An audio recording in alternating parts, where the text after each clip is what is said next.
C'est quelqu'un qui m'a dit. Je ne me souviens plus. C'était tard dans la nuit.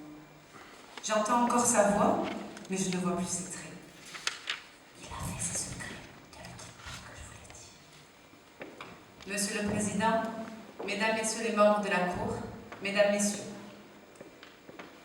accusé à tort devant vous, justice, je suis contrainte de vous le livrer. Ma peine n'en serait que plus lourde.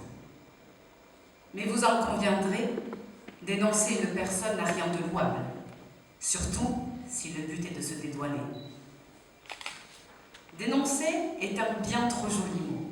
Moucharder serait plus approprié. Mais pourtant, si je me tiens à la barre devant vous, c'est que je n'ai pas le choix.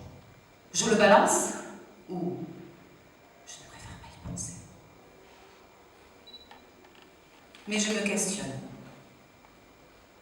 Puis-je vous faire confiance?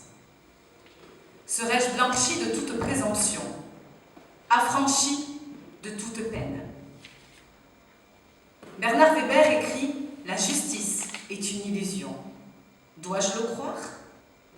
Mon avocat, lui, vous dirait que la justice, c'est quand on gagne le procès. Après tout, vous en conviendrez, l'idéal de justice dépend de quel côté de la barre on se tient. Lui avait confiance en moi. À tort. Je crains qu'il n'échange cette barre pour des barreaux. Alors mon choix est cornélien. Être le balanceur ou le balancer. Mais votre regard fixé sur moi me paralyse. Si je vous l'assure, j'ai peur. J'ai peur de votre un peu de partialité, de votre sentence. Et comme dans Koh-Lanta, la sentence est irrévocable. Je crains que la balance ne penche en ma faveur. Mais pourtant, selon Robert Val, une balance doit être juste, sensible et fidèle. A contrario, ce serait un véritable fléau. Allez-vous vous fier aux apparences? Nous le savons trop, elles sont souvent trompeuses. Je ne peux imaginer une erreur de votre part. Alors, je te propose un marché.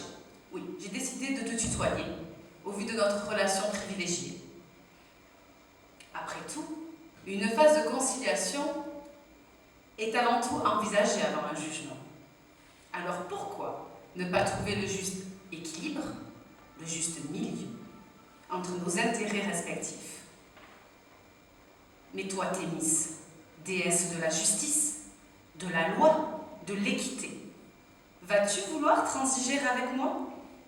Je ne corresponds peut-être pas à tes critères. Vergès disait que c'est dans l'intérêt des riches que la justice s'active, et non dans celui des pauvres, des marginaux. Alors l'expression « deux poids, deux mesures » prendrait enfin tout son sens. Le kilo de plume et le kilo de plomb devraient peser le même poids pourtant. Regarde-moi bien. Pas vraiment mince. Un peu enrobée, je vous le concède.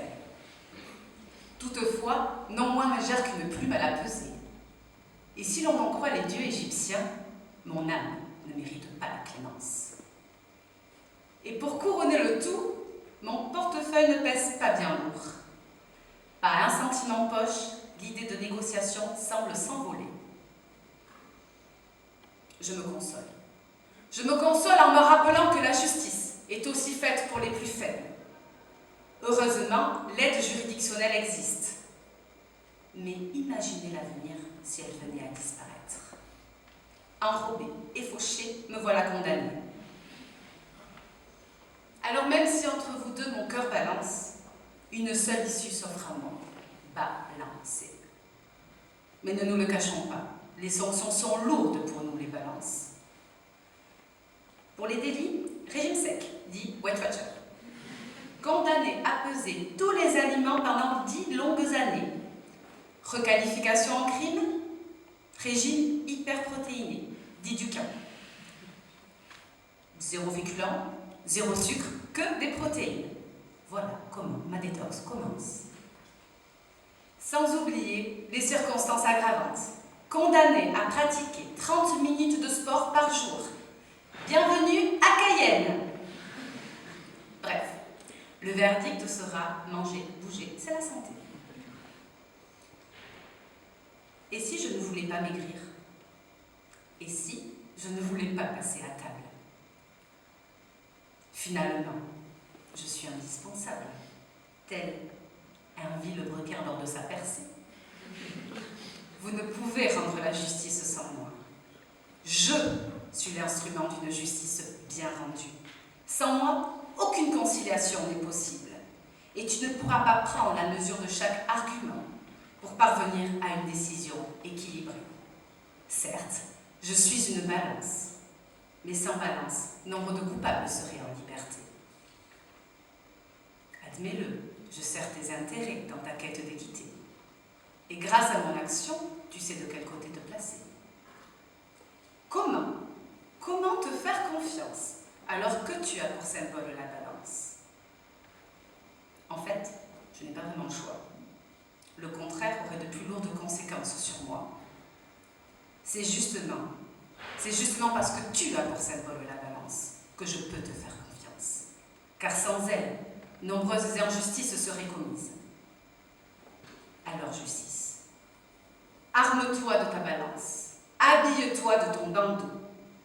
Ce sont ces deux instruments qui symbolisent l'impartialité, nécessaire au fonctionnement de la justice. Ainsi, la balance ne penchera en faveur d'aucune des parties. Il est vrai que derrière la balance se tiennent des hommes qui, munis de leur glaive, doivent trancher. Certes, ces hommes sont faillibles, mais n'est-ce pas là la différence avec des machines? On me dit que le destin se moque bien de nous, qu'il ne nous donne rien et qu'il nous promet tout. Alors justice, il y a quelqu'un qui m'a dit que tu m'aimais encore. Serait-ce possible alors?